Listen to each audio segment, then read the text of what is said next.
Hari ini kita akan belajar bagaimana membuat sebuah project IoT yang mampu memantau suhu dan kelembaban pada sebuah alat yang kita pantau menggunakan handphone berbasis aplikasi Blink.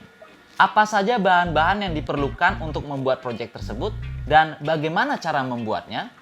Ikuti terus video ini.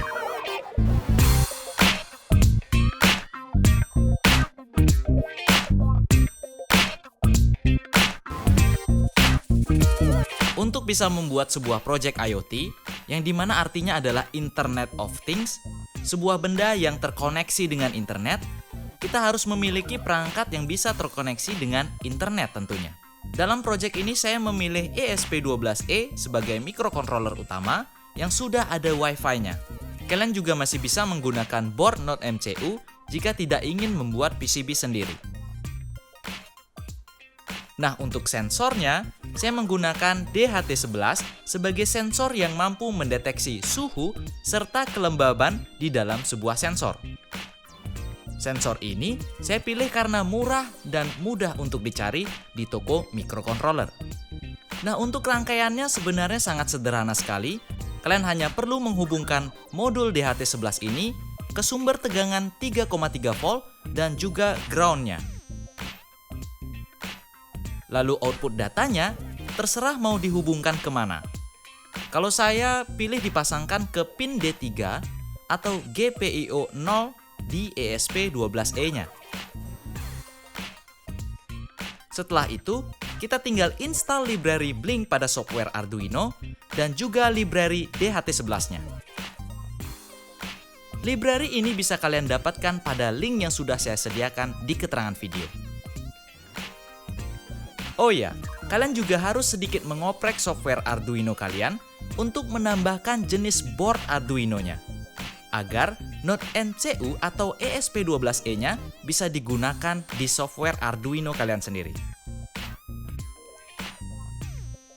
Penggunaan software Blink pada project ini sangat mudah diterapkan bagi para pemula, karena banyak sekali ada contoh-contoh coding yang bisa kita coba. Seperti contohnya kita akan mengirimkan data suhu dan kelembaban yang sudah ditampung pada variabel T dan H. Kita hanya perlu menuliskan coding blink.virtualWrite dalam kurung V1, H. Begitu juga untuk T atau suhunya. Contoh ini bisa kalian temukan pada example code yang disediakan oleh library Blink-nya sendiri. Jangan lupa juga untuk menuliskan autorest kode yang diberikan oleh aplikasi Blink-nya, agar alat yang kita buat bisa terhubung dengan aplikasi Android-nya.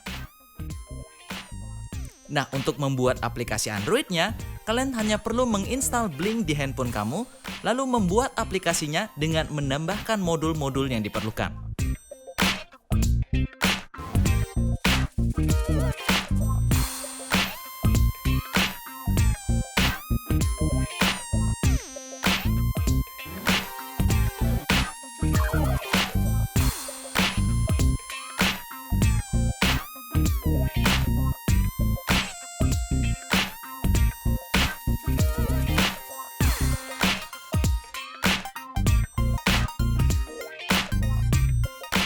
Seperti meteran ini, atau grafik data logger seperti ini.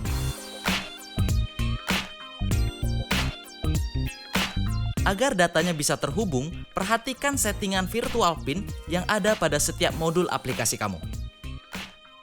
Seperti V1 untuk kelembaban seperti ini, atau yang lainnya. Nah, kode autorest-nya kamu tinggal copy dan masukkan ke coding Arduino-nya. Sekarang waktunya kita untuk mengetesnya.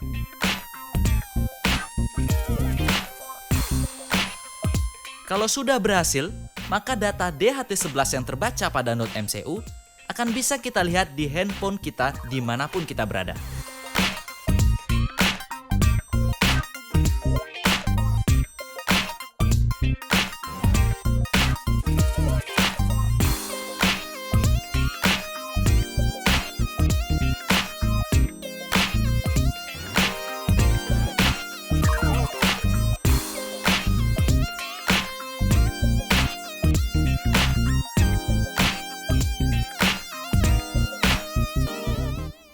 Nah, karena ini sudah berhasil, kalian bisa membuatnya lebih sederhana dan ringkas lagi dengan membuatkan desain PCB-nya yang baru.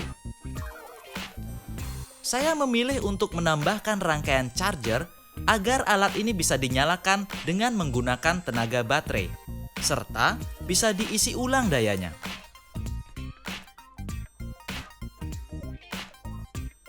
Desain PCB yang sudah jadi, lalu saya ekspor ke format Gerber agar bisa dicetak di pabrik PCB.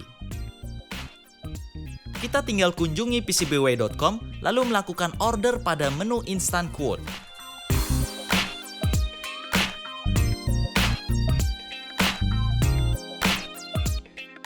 Di sini, kalian bisa memilih jenis bahan PCB yang digunakan dan juga warna PCB sampai dengan finishing yang diinginkan. Mencetak PCB di PCBWay.com hanya memerlukan biaya $5 saja untuk 10 keping PCB double layer dengan ukuran 10 x 10 cm.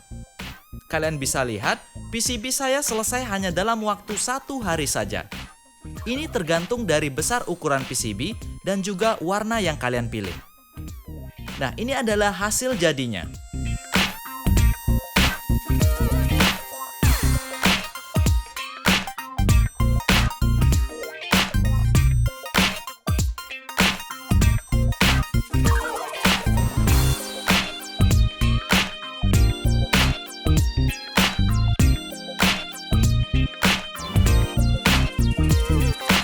Dan waktu penyolderan, banyak yang bertanya bagaimana cara agar kita bisa menyolder dengan rapi dan bersih. Jadi saat penyolderan, kalian harus menggunakan flux dengan kualitas yang bagus agar timahnya mudah meleleh, tapi tidak membuat PCB kotor berlebihan.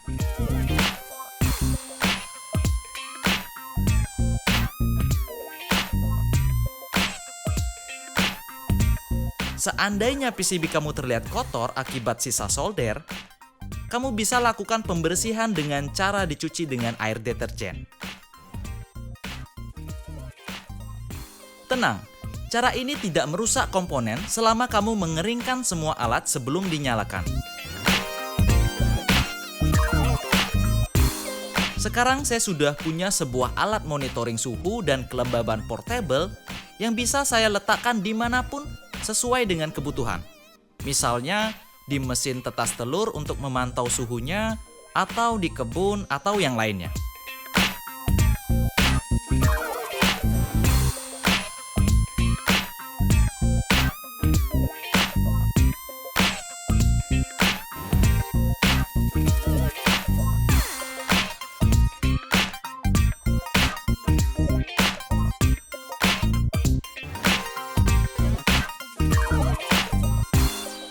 Satu baterai ini mampu menyalakan alat ini seharian penuh tanpa diisi ulang.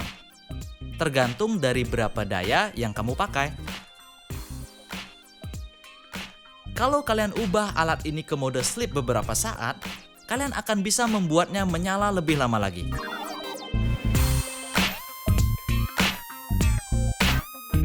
Oke, sekian dulu video hari ini. File project yang ada di materi video saya hari ini, kalian bisa download pada keterangan video.